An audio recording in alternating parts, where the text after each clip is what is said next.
अमरनाथ गुफा के पास शुक्रवार करीब शाम 5 बजे अचानक बारिश शुरू हुई। ऐसी बारिश मानो आसमान में पानी से भारी कोई बहुत बड़ी पॉलीथीन फट गई हो। जब तक लोग समझ पाते कि बादल फट गए हैं, तब तक वहां लगे कैंप बह गए। अब तक 15 लोगों की मौत की पुष्टि हुई है और करीब 40 लोग फंसे हुए हैं। आज के एक्सप्लेनर में कुछ सवालों के जवाबों के जरिए समझने की कोशिश करते हैं कि बादल फटने का पूरा साइंस क्या है, और ये सवाल आपके भी दिमाग में आते ही होंगे। पहला सवाल, ये बादल फटना होता क्या है? क्या वाकई बादल फट जाता है? अब इसका जवाब जान लीजिए। छोटे से इलाके में बहुत कम समय में बहुत ज्यादा बारिश होने को बादल फटना कहते हैं। इसमें कुछ बादल फटने जैसा नहीं होता है।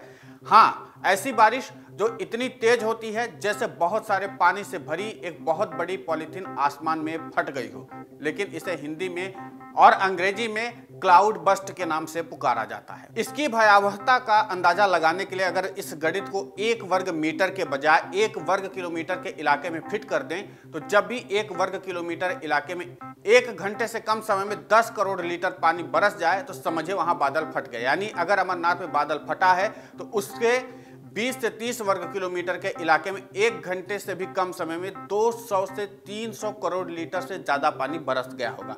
इसको और आसान भाषा में समझते हैं। भारत में हर शख्स औसतन 170 लीटर पानी रोज इस्तेमाल करता है।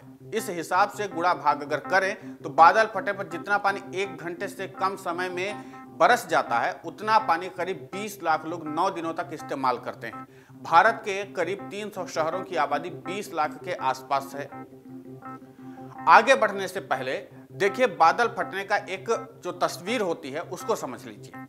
इसे वंडर ऑफ साइंस नाम के ट्विटर हैंडल पर भी शेयर किया गया था। मोस्ट पोस्ट कैप्शन में लिखा गया है कि ऑस्ट्रेलिया के लेक मैस्टर्ड, जिसे पीटर मायर के ने अपने कैमरे में कैद किया था, इनको तस्वीरों के जरिए इसलिए मैं समझाने की कोशिश कर रहा हूं क्योंकि ये तस्वीरें उस बादल फटने की भयावहता को दिखाती हैं। अब तीसरा सवाल आता है, बादल फटने और तेज बारिश में क्या अंतर है? जवाब है, जैसा कि हम ऊपर बता चुके हैं वैसे इसमें कोई अंतर नहीं है, लेकिन जब 20 से 30 वर्ग किलोमीटर के इलाके में 1 घंटे में कम समय में 100 मिलीमीटर या उससे ज्यादा बारिश हो जाए तो इसे बादल फटना ही कहते हैं। तीव्रता को अगर छोड़ दें, दोनों में सबसे बड़ा अंतर यह है कि बारिश या तेज बारिश का पूर्वानुमान लगाया जा सकता है, लेकिन बादल फटने का नहीं। यानी बादल फटने पर अचानक बहुत तेजी से बारिश होती है। इसके अलावा बादल आमतौर पर पहाड़ी इलाकों में ही फटता है।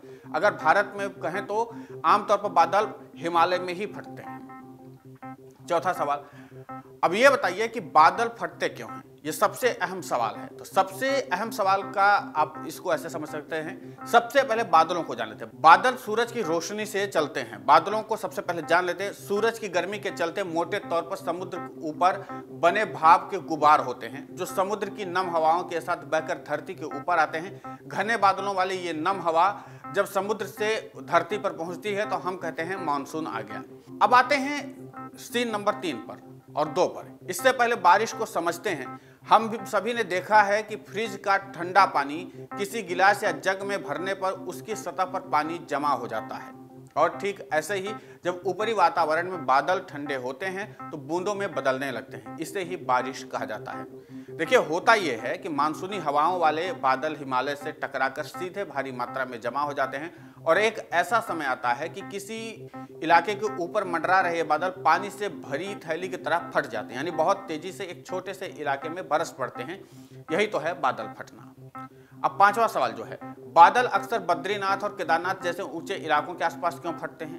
अब इसका जवाब जान लीजिए। बद्रीनाथ 3300 मीटर और केदारनाथ 3583 मीटर की ऊंचाई पर हिमालय में है। जैसा कि ठीक पिछले सवाल के जवाब में हम बता चुके हैं, मानसूनी बादल धीरे धीरे भारी मात्रा में जमा हो जाते हैं और बादल फटने का माहौल बन जाता है।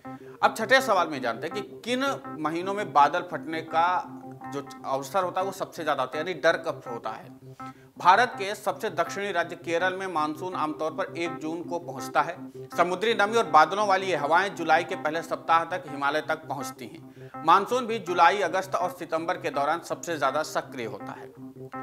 7वें सवाल में जानते हैं कि इंसानों की वजह से मौसम में होने वाले बदलाव, क्या क्लाइमेट चेंज बादल फटने से कोई लेना देना है? इसका यह सवाल बहुत अहम है। कई स्टडीज बताती हैं कि क्लाइमेट चेंज की वजह से बादल फटने की घटनाएं भी बढ़ रही हैं, और उनकी तीव्रता भी मई 2021 में वर्ल्ड मीटेरोलॉजिकल ऑर्गेनाइजेशन ने एक रिपोर्ट में बताया कि अगले 5 सालों के दौरान दुनिया का औसतन तापमान 1.5 डिग्री सेल्सियस तक बढ़ सकता है। तापमान बढ़ने की दर के हिसाब से हिमालय के इलाके में बादल फटने की घटनाएं भी बढ़ रही हैं, यानी क्लाइमेट चेंज से सीधा असर है। ये जानकारी जानकर आपको कैसे लगी, हमें कमेंट करके जरूर बताएं। नमस्कार। डाउनलोड करें अमर उजाला ऐप और पाएं खबरें लगातार। अगर आप ये वीडियो YouTube पर देख रहे हैं तो हमारे चैनल को सब्सक्राइब करें और बेल आइकन को दबाना ना भूलें। अगर आप Facebook पर ये वीडियो देख रहे हैं तो हमारे पेज को लाइक करें।